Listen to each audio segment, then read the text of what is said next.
Okay, so today we're going to build the section to allow users to view their purchase history on their website.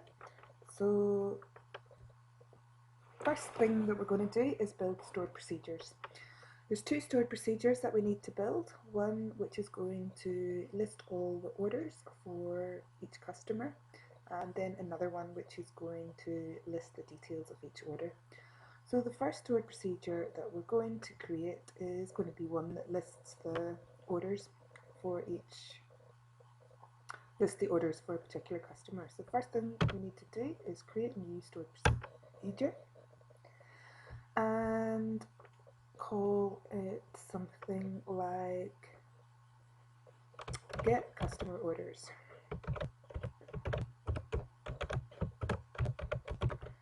The stored procedure is going to have an input parameter, which is basically going to be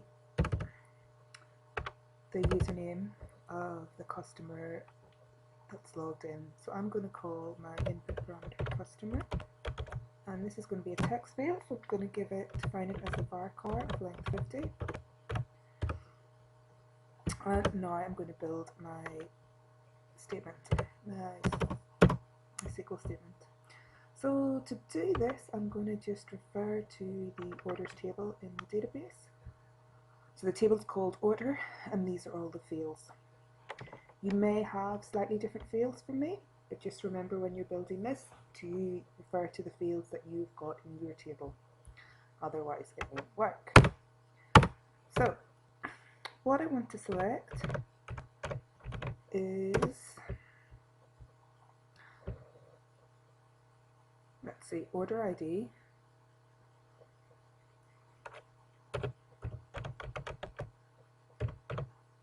order date, order total,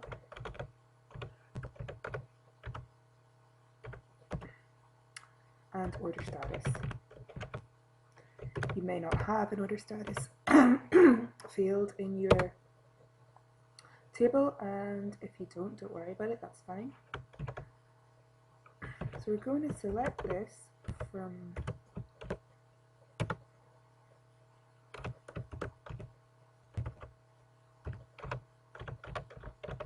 and we're going to filter on the customer field. So where the customer is equal to the customer value that you passed into the stored procedure. So that looks right. I'll try saving it.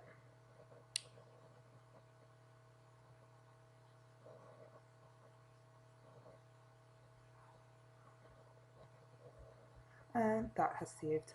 Next thing to do, it's always a good idea just to test it to make sure it works as you'd expect. So right click on your stored procedure and then execute.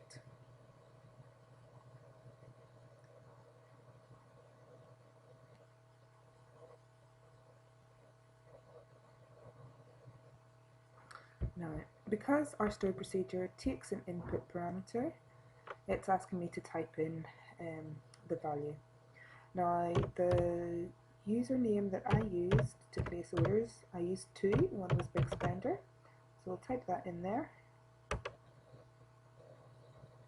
And I can see that I've got 5 rows returned here, so that's what I'd expect.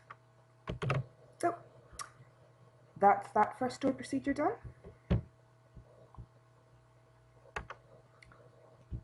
So in the next tutorial I'll show you how to create the stored procedure to get the